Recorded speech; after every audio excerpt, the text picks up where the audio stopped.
9. 영원한 고착. 우수한 심리학 개념 가운데 고정이라는 아이디어가 있다. 사실 그 아이디어는 성서는 물론 이 수업에서도 다양한 맥락에서 자주 사용된다. 예를 들어 하느님은 마음이 당신께 머무는 혹은 고정된 자를 완벽한 평화 안에 두신다 라는 말은 하느님의 평화는 하느님께 고착되어 있으므로 성령 안에 고정되어 있다는 뜻이다. 하느님의 평화는 또한 내 안에도 고착되어 있다. 그렇다면 너는 정녕 하느님의 평화 안에 고착되어 있다. 고착이라는 개념도 프로이트가 완벽하게 이해한 아주 유용한 개념이다. 유감스럽게도 프로이트는 자신이 이해한 것을 잃었다. 프로이트는 두려움에 빠져 있었으며 또한 내가 너무도 잘 알고 있듯이 두려움과 좋은 판단은 양립할 수 없기 때문이다. 두려움은 사고를 왜곡시켜서 생각 장애를 일으킨다.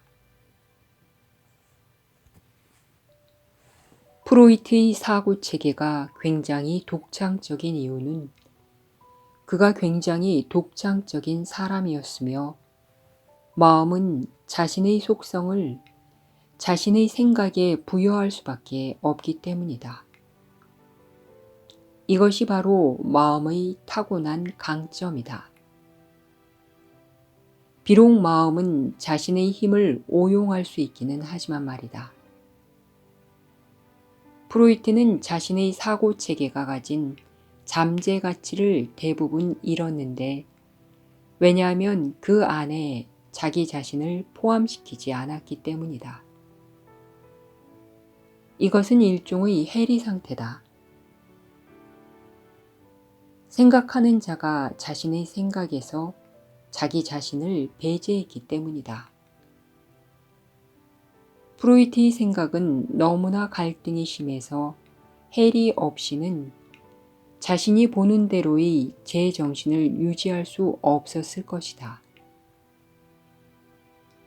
이런 이유로 프로이트의 사고에서 너무나 뚜렷한 많은 모순점들이 프로이트 자신에게는 점점 덜 뚜렷하게 되었다. 고착이 정말로 무엇을 의미하는지 알면서도 그것에 순종하지 않는 자는 끔찍한 두려움에 시달린다. 고착이란 하느님의 끌어당기심이다. 너희 마음은 하느님께 고착되어 있는데 그 이유는 성령이 하느님께 돌이킬 수 없이 고정되어 있기 때문이다. 돌이킬 수 없음은 다시 불러들이거나 방향을 바꿀 수 없음을 의미한다. 돌이킬 수 없이 고정된 성령의 특성은 그의 확고한 음성의 근거다. 성령은 결코 자신의 마음을 바꾸지 않는다. 갈팡질팡하는 상태에서는 생각을 명료하게 할 수 없다. 마음은 자신의 목적에 고착되어 있지 않는 한 명료할 수 없다.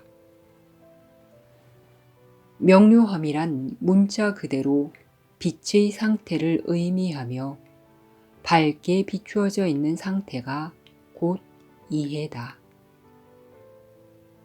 이 상태는 지각의 아래에 놓여 있다. 왜냐하면 내가 그것을 생각의 진정한 토대로 삼기를 거부했기 때문이다.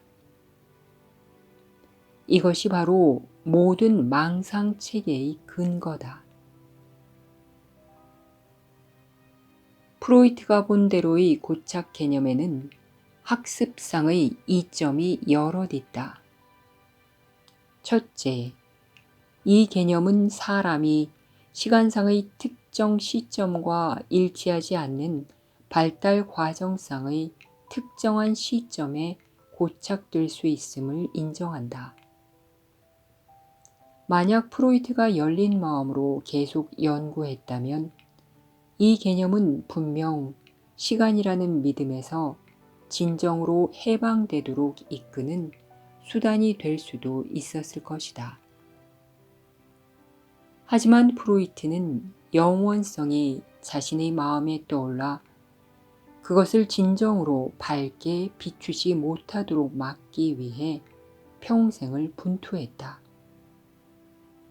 그 결과 프로이트는 지금 이 순간을 완전히 간과하였으며 단지 과거와 미래의 연속성만을 보았다. 둘째, 프로이트는 비록 성령이 그에게 말해준 것, 더 정확하게는 성령이 상기시켜 준 것을 잘못 해석하기는 했지만 그 상황을 지각할 때 두려움을 참을 수 있는 범위 안에 유지하는 데 필요한 정도 이상으로 부정하기에는 너무 정직한 사람이었다.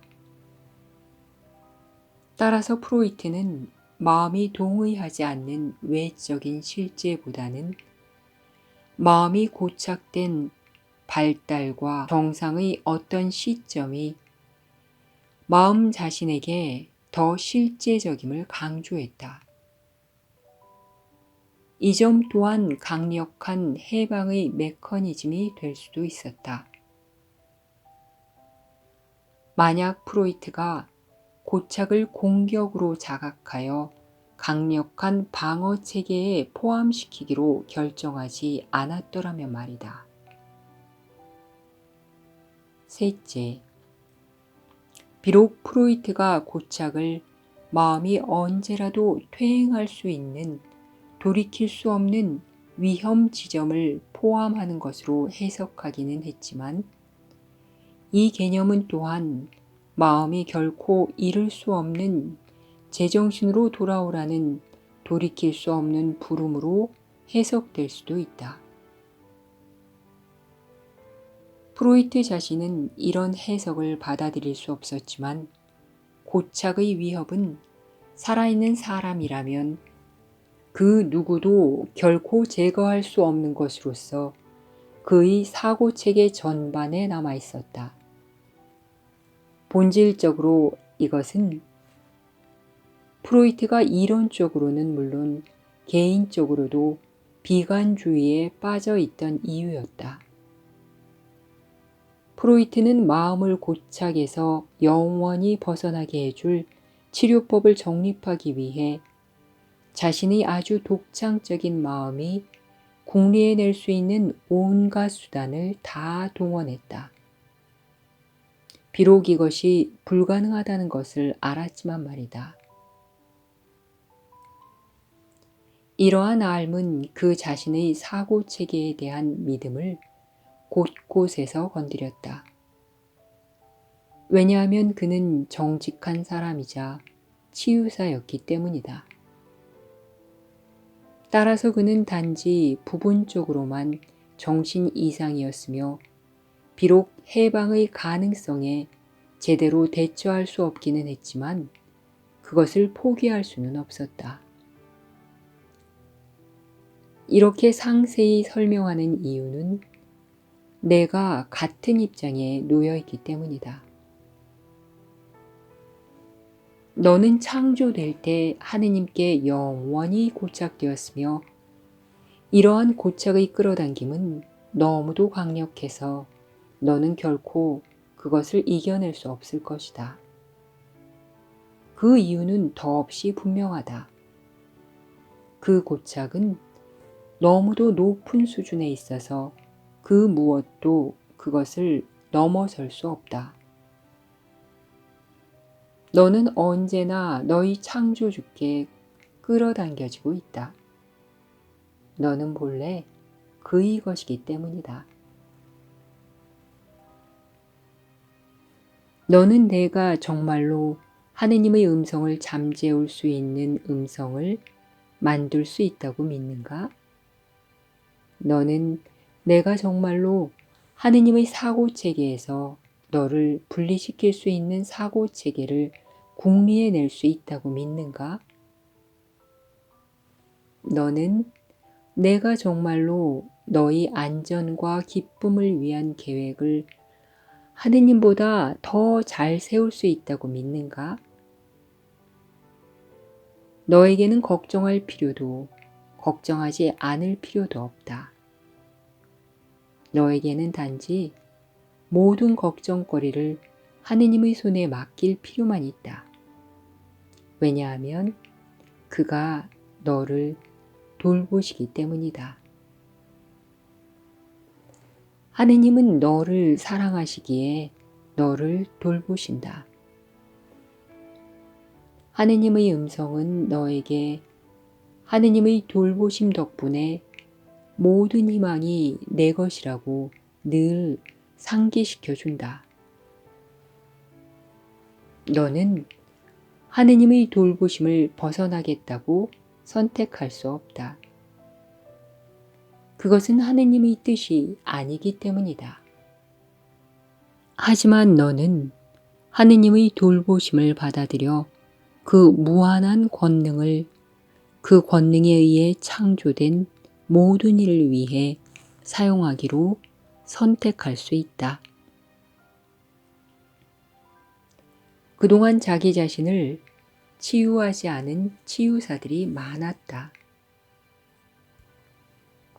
그들의 믿음은 온전하지 않아서 산을 옮길 수 없었다. 그들 중 몇몇은 때로 병든 자를 치유했지만 죽은 자를 일으키지는 못했다. 치유사가 자기 자신을 치유하지 않는 한 기적의 난이도가 없음을 믿을 수 없다. 그런 치유사는 하느님이 창조하신 모든 마음은 온전하게 창조되었기에 똑같이 치유받을 자격이 있음을 아직 배우지 못한 것이다. 너는 단지 하느님이 창조하신 대로의 마음을 하느님께 돌려드리라고 요청받고 있을 뿐이다. 하느님은 당신이 너에게 주신 것만을 요청하실 뿐이니 이러한 돌려드림이 너를 치유한다는 것을 아시기 때문이다. 제정신이란 곧 온전함이며 내 형제의 제정신이 곧 너의 제정신이다. 하느님의 음성이 내 안에 있음을 아는데 내가 왜 미친 부름이 끊임없이 너를 불러댄다고 생각하면서 귀 기울여야 하는가? 하느님은 당신의 영을 너에게 맡기셨으니 이제 너의 영을 당신께 맡기라고 청하신다.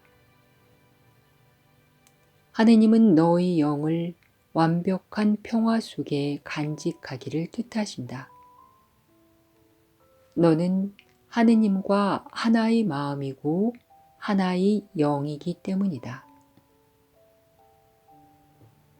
너 자신을 속죄에서 제외하는 것은 에고가 자신의 생존을 위해 사용하는 최후의 방어수단이다.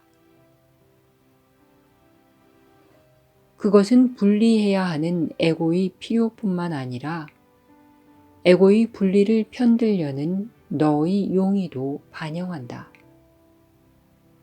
이러한 용의는 내가 치유되고 싶어 하지 않음을 의미한다. 그러나 때는 바로 지금이다. 나는 너에게 스스로 구원 계획을 짜라고 요청한 것이 아니다. 전에 말했듯이 치료법은 내가 만드는 것이 아니기 때문이다. 하느님은 내가 만든 것 중에 당신의 거룩한 뜻과 일치하지 않는 모든 것에 대한 완벽한 교정법을 직접 주셨다.